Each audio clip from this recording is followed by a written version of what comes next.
Hi guys, welcome back to my channel. I'm Katie Lou and as always I am joined by my better half, Robbie. Hi. So, first of all, we both want to say a massive thank you to everybody who's liked, commented, watched, subscribed. Our last video, no sorry, 2 videos ago now, our first day at StalkerCon reached over 1,600 views. Yeah. And every day it's growing and growing and growing, and we are so grateful, so thank you so much for that. We have put the second day up, we re-edited it, put it up again, put some more bits into it because we missed a few bits out, but it's all up and sorted now. So what we thought we would do is give our genuine, honest opinion of the whole weekend, not including our day trip to London because that wasn't really in with it. This is just purely our thoughts and opinions on Stalker and the whole weekend. And we've got a scoring system. So 1 being, are we going to go 1 for the worst? Yeah, go 1 for the worst. So 1 being the lowest score and obviously 10 being the best. So to start off, we've got a little list of things that we're going to go through. So first of all, the convention was held at the XL in London, and for me it were amazing. Oh, yeah. The venue were ace, and yeah, what are you going to give it? I think I know what a lot of my answers are going to be. Yeah, for these. I think it's gonna. I think a 10 definitely for venue. So 10 for venue. 10 for venue.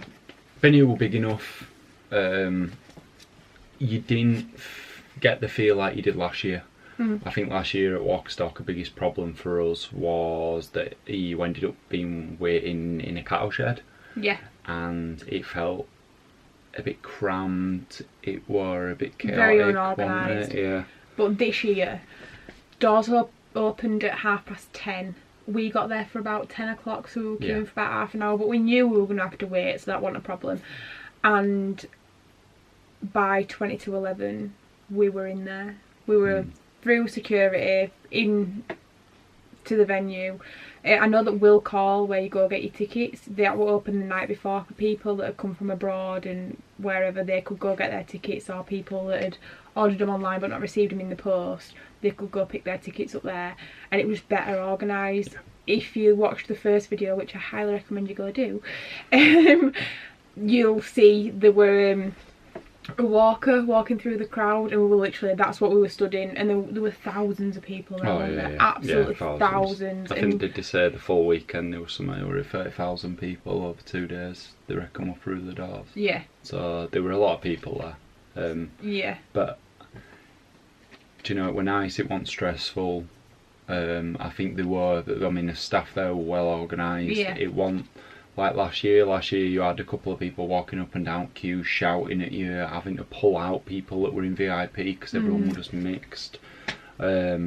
So this year it were a lot different, where you had, you know, your different slots for people, didn't you? You had like a fast track lane for VIP, platinum and what have you. So it was really relaxed, really organised. Yeah. And we enjoyed it. You felt safe because, as you'll have seen in the video, I had a clear backpack on. And the reason for that is it's easier to go through security. They say if you have a clear backpack, you can just like show it, they'll twist it around, check it, and you can go through. And I did feel safe while I went there. Yeah. If you went out of one of the exits, you couldn't just come back in through there. You had to go through the whole security again. But obviously after 10:30 in the morning, it took you 2 minutes to get through. The only thing... Yeah. And yeah. They checked your bags, but they never checked your tickets. They never, is that what you were going to say? Yeah, no one were there checking any tickets whatsoever. I think we walked, well, everyone just pretty much walked through, you flashed your bags, but it's like, I think the second time or third time we came back in, when there were no one in queue, they were asking if you had a bag or a wristband, didn't they? A bag or a wristband, a ribbon or a wristband. Yeah. But it's like the first time we went in, it was just kind of like, right, go through. You could have not bought a ticket and been in there all day, but... So this sort of comes into our second point that we've got, which was organisation. And in regards to everything, I think it was organised brilliantly. I just think it's the staff that was on that particular checkpoint didn't check your tickets. So it's like we said, you could have been anybody just walking in there with a bag and you could have got in for no. And obviously it cost a lot of people a lot of money for tickets.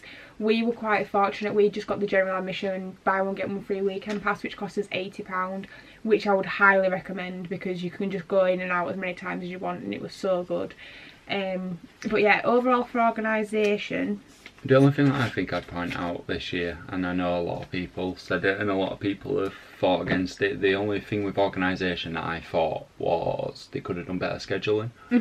I think they can only do what they can do. Do you know, they can't hold actors to things and make sure they do come. You can't exactly press them because we do know it's organised by fans. Yeah, that's the thing. It's nothing to do with AMC or The Walking Dead. It's basically organised fan fest, so it's by the fans for the fans.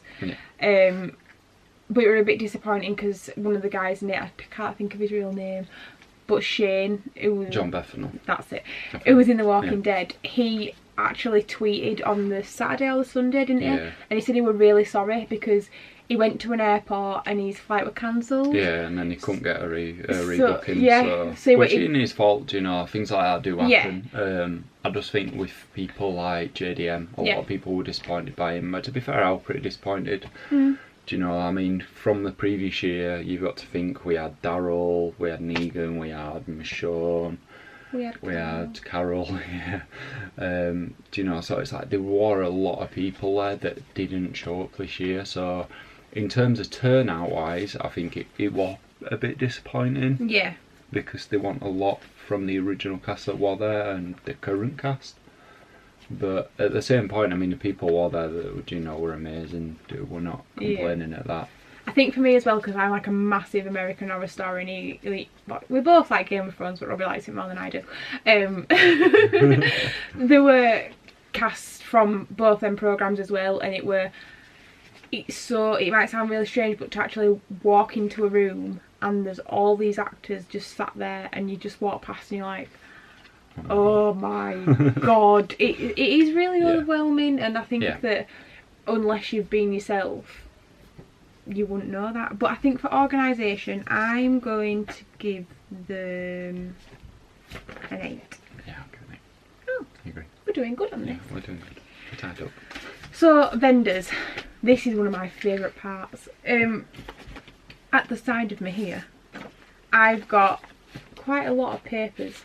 So you've got to think that you're out all day, there's God knows how many vendors there must have been over 100. And some of the stuff were the same as other stalls, which is expected. A lot of t-shirts and a lot of merch. But for us, one of our favourite people one of our favourite people that we found is a guy, he's called Rich, and he's also known as the Artful Doodler. And this is his little, you can't see it because of the ring light. I'll make sure I'll put the links in as well. Yeah, so we'll put put his the links down below. In and his website. We're very grateful actually to Rich, because he took a photo of when he was doing our doodle, our caricature, zombie caricature, and he's actually put it in his article on his Twitter. And he's just such a lovely guy, and there was a bloke working with him as well, and he writes his own books, and I'd highly recommend that you go read them. And what we were told, it's don't read them if you've not got a dark sense of humour, and it even says on the front of it, a storybook for adults with a warped sense of humour. So they're not. They are good though. Yeah. Yeah, they're really and good. He signed it inside. Yeah. And he put a little doodle in. I don't know if you can see that. And he put a little doodle in it, and he was so lovely. And we went back to see him on the second day, and he was just like, "Hi guys, how are you?" And it was so nice to talk to him. Lovely guy. Yeah. We got a lot of artwork. If you saw my video that's just gone up, well, I don't know when this is going up, but if you saw a video that's just gone up about the second day, we got some pictures done, one of the Joker and one of Kit out of American Horror Story, and that guy is called Tony Blake's Art, and like I said, we'll put close-ups into the details here, and just so you can go check him out, because his artwork were amazing. Do you want to talk about this one? So this one's called Heathen. Well, it's meant to say Heathen Waxworks, but if you have a look, it kind of. It doesn't focus. We're not focusing. There we go. We're a little bit. It says Heaver. Heaver Waxworks. We can't really diss them. We're not taking a mick out of them. I mean, I've got one of the little ones here. If you do the little Waxworks figures, which with that one so cool. You'll be able to see it's got a little bit of brains in there as well, because we love our zombie themes. But they smell amazing. Yeah. Like the smell, same ones. unbelievable. It was same with Emma, wasn't it? I mean, they were lovely people to go speak with. Do you know, everyone that you go up to, even though they were really busy, everyone were quite engaging. Yeah. So it's like you could always stand and have a talk with them. A lot of people were quite mutual, so it's the same with vendors. A lot of them were fans. I mean, with Rich were a fan. And he were telling us that the whole reason that he came this year was because he got told by Abraham. Michael Colditz. No, is that wrong? Yeah, is that Michael right? Colditz, yeah. So he got told by Michael Colditz that he should attend it. I know he put some things on this year where he'd taken them to go see Mine's Gone Blank. Okay. Ezekiel. Yeah. Sorry, we're on a break from Walking Dead, and it's just gone. Yeah, having a breakdown.